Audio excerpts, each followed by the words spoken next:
কোনো রকম বাড়তি ঝামেলা ছাড়া রাইস কুকারে স্বল্প সময়ে পারফেক্টভাবে ঝরঝরে ফ্রাইড রাইস কিভাবে রান্না করবেন সকল প্রকার টিপস সহ আজকে রেসিপি শেয়ার করছি। আলাদা করে আপনাদেরকে চাল সিদ্ধ করে নিতে হবে না, আলাদা করে সবজিও ভেজে নিতে হবে না।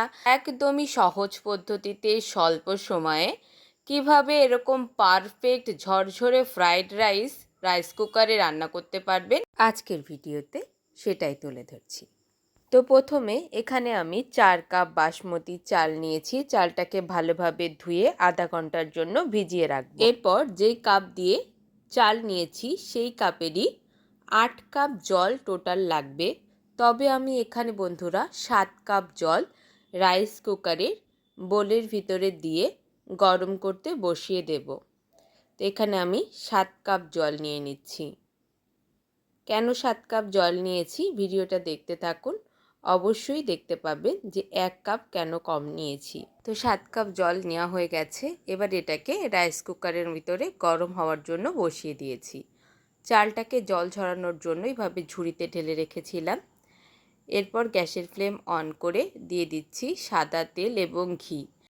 তেল এবং ঘি ভালোভাবে গরম হয়ে গেলে দিয়ে দেব গোটা গরম মশলা, তেজপাতা, দিয়ে দেব কাজু এবং কিশমিশ, দিয়ে ভালোভাবে 1-2 নাড়াচাড়া করে নিয়ে দিয়ে দিচ্ছি গাজর কুচি, ক্যাপসিকাম কুচি, দিয়ে দিচ্ছি বিনস।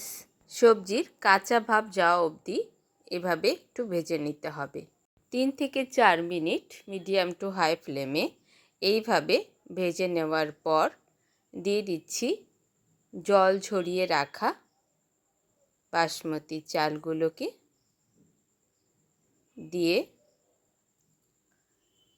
চালগুলো কিন্তু এবার ভালোভাবে মিশিয়ে নিচ্ছি সবজির সাথে। এই সময় গ্যাসের ফ্লেমটাকে লোতে রাখবেন যখন সবজি এবং চাল মেশাবেন।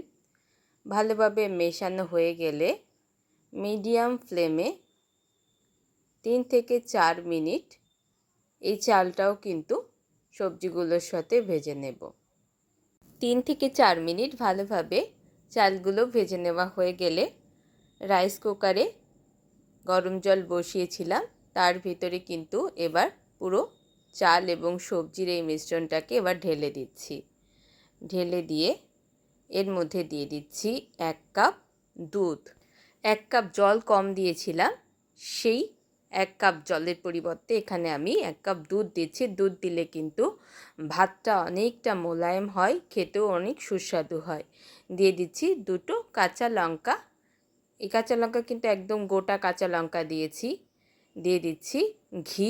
এখানে আমি হাফ চা চামচ ঘি দিয়েছি। দিয়ে দিচ্ছি পরিমাণ মতো লবণ এবং সামান্য একটু চিনি। এই সমস্ত উপকরণগুলো দিয়ে এবার সমস্ত উপকরণগুলো ভালোভাবে মিশিয়ে রাইস কুকারের ঢাকনাটা বন্ধ করে সুইচ অন করে দিচ্ছি। অপেক্ষা করব সুইচটা অফ হওয়া পর্যন্ত। সুইচটা অফ হয়ে গেছে। তো 5 মিনিট পর ঢাকনাটা খুলেছি। তো আশা করি আপনারা দেখেই বুঝতে পারছেন যে কতটা পারফেক্ট হয়েছে। তো চলুন একটা চামচ দিয়ে কেটে আপনাদেরকে দেখিয়ে দিই ভাতটা কতটা ঝরঝরে হয়েছে। তো দেখুন একটা চামচ দিয়ে কেটে আপনাদেরকে দেখিয়ে দিচ্ছি। আশা করি ভিডিওটি দেখেই আপনারা বুঝতে পারছেন যে এটা কিন্তু 100% পারফেক্ট হয়েছে।